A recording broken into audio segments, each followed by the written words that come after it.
அம்மையே அப்பா உப்பிலா மணியே அன்பில் விளைந்த ஆரமுதே பொய்மையே பேசி பொழுதனை சுருக்கும் புழுத்தலையே நெந்தனுக்கு செம்மையே ஆய சிவபதமளித்த செல்வமே சிவபெருமானே இம்மையே உன்னை சிக்கனப் பிடித்தேன் இங்கு எழுந்து அருள்வது இனியே.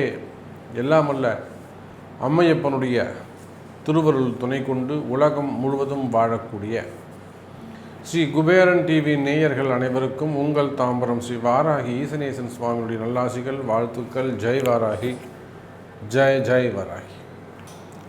அன்பு நேயர்களே, மே மாதம், இந்த மே மாதத்தை பொறுத்தவரையில் கிரகப்பெயர்ச்சிகள் அப்படின்னு பார்த்தீங்கன்னாக்கா மேஷத்தில் ராகு பகவான் இருக்கிறார். முக்கியமாக எல்லோரும் ஆவலோடு எதிர்பார்த்த குரு பெயர்ச்சி நடந்திருக்கிறது. இந்த மேஷத்தில் இந்த மே மாதம் 4 கிரக சேர்க்கை, 5 கிரக சேர்க்கை அப்படின்னு இந்த கிரக சேர்க்கைகள் மேஷ ராசியிலேயே 4 கிரகங்கள், அதிகபட்சமாக 4 கிரகங்கள் சேர்க்கை அடைகின்றன.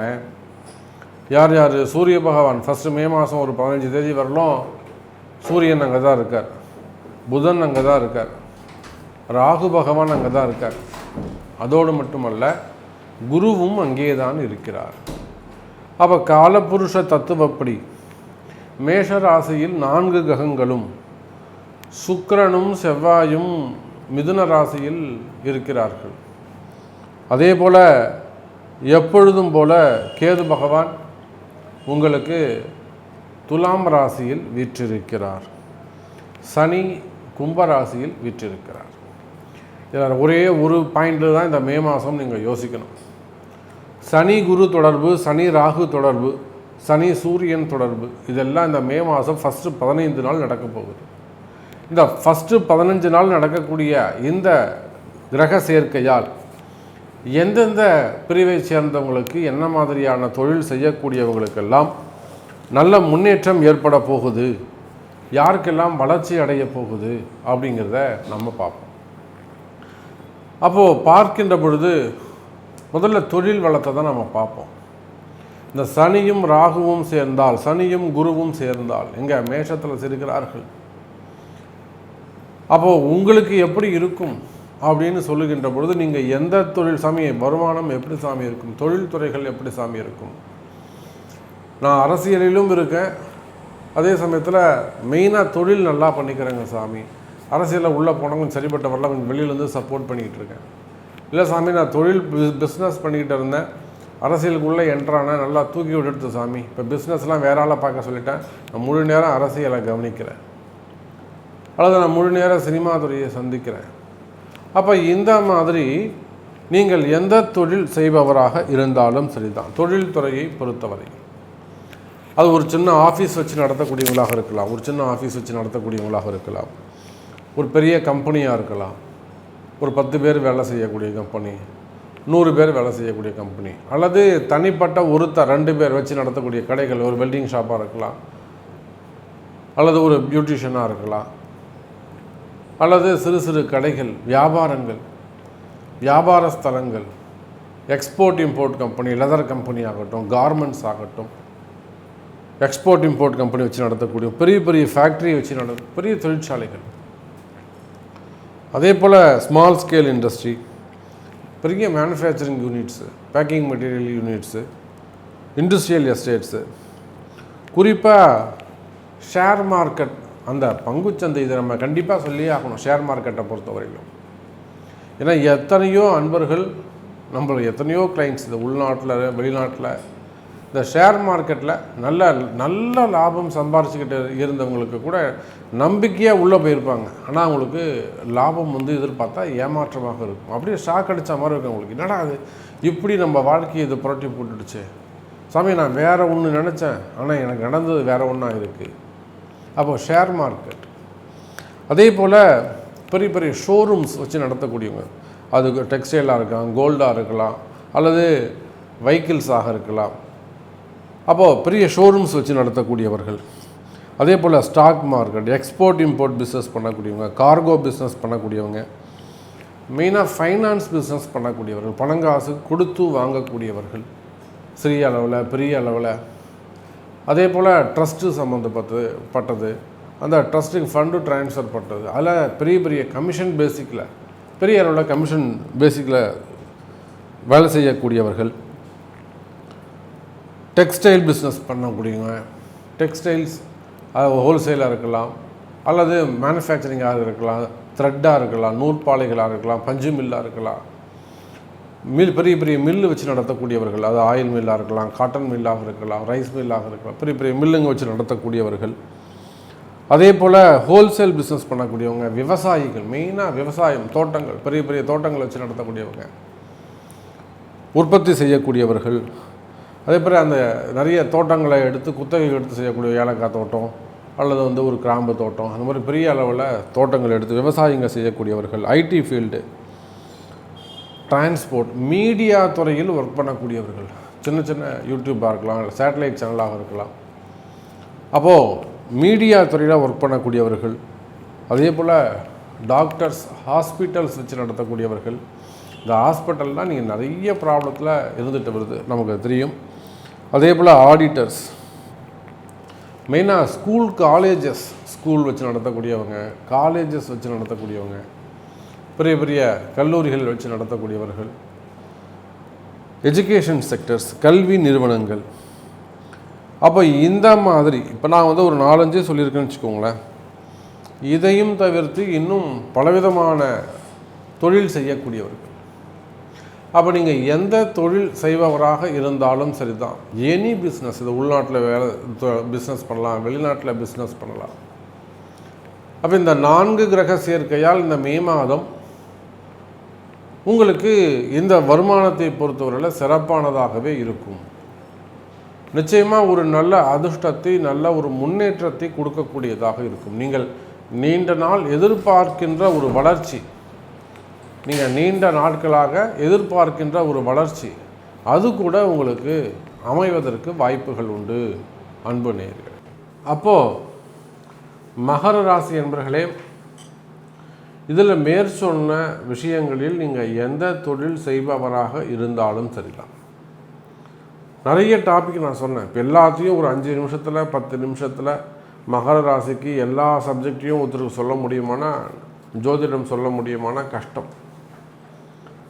அப்போ நான் சொன்ன மேஷ ராசியில் 5 கிரகங்கள் சேர்க்கின்றன. யார் யார்? சூரியன், ராகு, குரு, செவ்வாய், சனி. அப்போ மகரத்துக்கு இது எத்தனாவது வீடுங்க? 4வது வீடு, சுகஸ்தானம். அப்போ மேற்சொன்ன நீங்கள் எந்த தொழில் செய்பவராக இருந்தாலும் சரிதான், தொழில்துறையை பொறுத்தவரையில். அதே சமயத்தில் ரியல் எஸ்டேட் செய்யக்கூடியவர்கள், நம்ம அவங்களையும் சேர்த்துக்கணும். ப்ரமோட்டர்ஸ், இடம் வாங்கி மொத்தமாக வாங்கி ஃப்ளாட் போட்டு விற்கக்கூடியவங்க, லேண்ட் ப்ரமோட்டர்ஸ், லேண்ட் பிஸ்னஸ் பண்ணக்கூடியவங்க, புரோக்கர்ஸ். அதே போல் கட்டுமான தொழிலில் ஈடுபட்டிருக்கக்கூடியவர்கள், பெரிய பெரிய பில்டர்ஸ், கன்ஸ்ட்ரக்ஷன்ஸ் அசோசியேட்ஸ், பெரிய பெரிய ரோடு ஒர்க்லாம் எடுத்து பண்ணக்கூடியவங்க, பில்டிங் ஒர்க் எடுத்து பண்ணக்கூடியவங்க. அதே போல் கான்ட்ராக்ட் பிஸ்னஸ், டெண்டர் பிஸ்னஸ் எடுத்து செய்யக்கூடியவர்கள், பெரிய பெரிய நிறுவனங்கள், கட்டுமான நிறுவனங்கள், டெண்டர் பிஸ்னஸ்லாம் எடுத்து நம்ம பார்க்குறோம். எல்என்டி மாதிரி பெரிய பெரிய ப்ராஜெக்ட்லாம் எடுத்து செய்யக்கூடியவர்கள். இவங்க எல்லாருக்குமே கூட மகர ராசியாக இருப்பார்களேயானால் ஒரு நல்ல வளர்ச்சி, நல்ல முன்னேற்றம், ஒரு பெரிய ப்ராஜெக்ட், ஒரு வளர்ச்சி தரக்கூடிய மாதமாக இந்த மாதம் அமைகிறது மகர ராசி என்பர்களே. காரணம், 4வது வீட்டிலே 5 கிரக சேர்க்கை. 4வது வீடு என்பது சுகஸ்தானம், குடும்பத்தை குறிக்கும். வீடு, வண்டி, வாகன யோகங்களை குறிக்கும். நிறைய வெளிநாட்டு பிரயாணங்கள் இருக்கும். வெளிநாடு சென்று வருவதற்கான வாய்ப்புகள் கிடைக்கும். பயணங்கள் அமையும். தொழிலில் நல்ல முன்னேற்றம் அமையும் மகர ராசி நேயர்களே. அதே போல் இந்த பண்ணைகள்லாம் வச்சு தொழில் நடத்தக்கூடியவர்கள், உள்நாட்டில் வெளிநாட்டில் கால்நடை பண்ணைகள், ஆடு மாடு கோழி வளர்க்கக்கூடியவங்க, கோழி பண்ணைகள், முட்டை பண்ணைகள், விவசாயிகள், பெரிய பெரிய விவசாயிகள், தோட்டங்கள் வச்சு நடத்தக்கூடியவங்க, குத்தகைக்கு எடுத்து நடத்தக்கூடியவர்கள், அப்போ இந்த காலனி பண்ணைகள்லாம் வச்சு நடத்தக்கூடியவங்க, மில்ஸ் வச்சு நடத்தக்கூடியவங்க, இவங்க எல்லாருக்குமே கூட மகர ராசி அன்பர்களே இந்த மாதம் ஒரு சிறப்பான மாதமாக அமையும். கடன் சுமைகள், கடன் பிரச்சனைகள் விலகும், திடீர் அதிர்ஷ்டங்கள் ஏற்படும். அதே போல்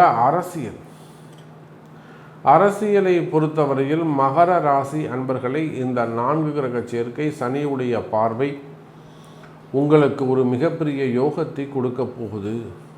இல்லை சாமி, எனக்கு இப்போ தான் ஒரு அவப்பெயர் ஏற்பட்டது, ஒரு நேம் ஸ்பாயிலிங் ஏற்பட்டுடுச்சுங்க சாமி, நான் ஜப்பானில் இருக்கேன், அல்லது நான் ஒரு சிங்கப்பூரில் இருக்கேன், நான் இங்கே ஒரு அரசியலில் ஒரு நல்ல போஸ்டிங்கில் இருக்கிறேன், அடுத்து நம்மளோடு தான் வரணும், ஆனால் இந்த மாதிரி ஒரு சூழ்ச்சியின் காரணமாக ஒரு அவப்பெயர், நேம் ஸ்பாயிலிங் ஏற்பட்டு போச்சு, அல்லது நம்ம இந்தியாவில் தான் சாமி இருக்கேன், நான் இந்த ஸ்டேட்டில் இருக்கேன், நான் அரசியலில் இந்த கட்சியில் இருக்கேன், இந்த பார்ட்டியில் இருக்கிறேன், ஒரு அவப்பெயர் ஏற்பட்டு விட்டது, பேர் கெட்டு போச்சு. கவலையே வேண்டாம் மகர ராசி அன்பர்களே, அரசியலை சார்ந்த நண்பர்களே. அன்னை வாராகி இருக்கிறாள், வாராகி இருக்க பயம் ஏன்? சிவாய நம என்று சிந்திப்போருக்கு அபாயம் ஒரு நாளும் இல்லையே. அதை போல எத்தனையோ அரசியல் தலைவர்களுக்கு எத்தனையோ வீண்பழி அவமானங்களை எல்லாம் அன்னை வாராகி துடைத்திருக்கிறார். உங்களுடைய எதிரிகள் யாராக இருந்தாலும், அது தொழில் போட்டியாக இருக்கலாம், தொழில் எதிரியாக இருக்கலாம், பதவி போட்டிகளாக இருக்கலாம், பண போட்டிகளாக இருக்கலாம், மெயினாக பதவி போட்டிகள், போஸ்டிங்கால் வரக்கூடிய பிரச்சனைகள், அவனுக்கு எப்படி அந்த போஸ்டிங் நீங்கள் கொடுக்கலாம், அந்த மாதிரி மக்கள் செல்வாக்கு இருக்கும். அப்போது எதிரிகளால் வரக்கூடிய தொந்தரவுகள், எதிரிகளால் வரக்கூடிய சூழ்ச்சிகள், கலகங்கள் ஏதேனும் இருக்குமேயானால், அது உள்நாடாக இருக்கலாம், வெளிநாடாக இருக்கலாம், ஜப்பானாக இருக்கலாம். அப்போ அரசியல் தலைவர்களுக்கு அந்த மாதிரி ஒரு வீண்பழி அவமானங்கள் ஏற்படுமேயானால் கவலை வேண்டாம் மகர ராசி அன்பர்களே. அன்னை வாராகி இருக்கிறாள். வாராகியின் ஒரு பார்வை போரும், ஒரு கடைக்கண் பார்வை போரும். நீங்கள் ஜஸ்ட்டு மீட் பண்ணாலே போகிறோம், உங்களுடைய பாவங்கள் குறைந்து விடும், உங்கள் கர்ம வினைகள் தொலைந்து விடும். அப்போ வினைகள் 2 தாங்க, நல்வினை, தீவினை. இதில் மனிதன் பொறாமையால் செய்யக்கூடியது தாங்க செய்வினை. 3வதாக ஒரு வினை இருக்குன்னா அது செய்வினை. இப்போ இந்த நல்வினை நடந்தால் யாருக்கும் எந்த பாதிப்பும் இல்லை, எல்லாருக்கும் நன்மை. ஒருவேளை ஒரு பேட் டைம் இருந்து தீவினையோ அல்லது எதிரிகளால் வரக்கூடிய செய்வினையோ இருக்குமேயானால், அது அரசியலாக இருக்கலாம், சினிமா துறையாக இருக்கலாம், கலைத்துறையாக இருக்கலாம், மீடியா துறையாக இருக்கலாம், தொலைக்காட்சிகளாக இருக்கலாம், பேப்பர் துறையாக செய்தி நிறுவனங்களாக இருக்கலாம். அப்போது இந்த 2 நல்வினை, தீவினை, செய்வினை எந்த பிரச்சனையாக இருந்தாலும் அன்னை வாராகி உங்களுக்கு வழிகாட்டுவார். அன்னை வாராகி உங்களை கை கொடுத்து உயர்த்தி விடுவாள், வாழ்க்கையில் ஒரு நல்ல ஸ்டேஜுக்கு கொண்டு வருவாங்க. அப்போ வாராகியுடைய வாக்கு உங்களுக்கு நிலைத்து நிற்கும். கவலை வேண்டாம். நீங்கள் உலகத்தில் எந்த மூலையில் இருந்தாலும் சரிதான், மகர ராசி என்பர்களே, வாராகியால் பல நன்மைகள் உங்களுக்கு நடக்கும். உங்களுடைய பிறப்பு ஜாதகத்தை கொண்டு அதுக்குரிய எளிய சிறிய பரிகாரங்கள் செய்து கொள்வது சிறப்பு என்பதை தெரிவித்துக்கொண்டு மீண்டும் ஒரு அற்புதமான பதிவில் சந்திக்கிறேன். ஜெய் வராகி. ஸ்ரீ குபேரன் டிவியை பார்த்தமைக்கு நன்றிகள். மேலும் இது போன்ற தகவல்களை தெரிந்து கொள்ள ஸ்ரீ குபேரன் டிவியை சப்ஸ்கிரைப் செய்யுங்கள். மறக்காமல் பெல் ஐக்கானை கிளிக் செய்யுங்கள்.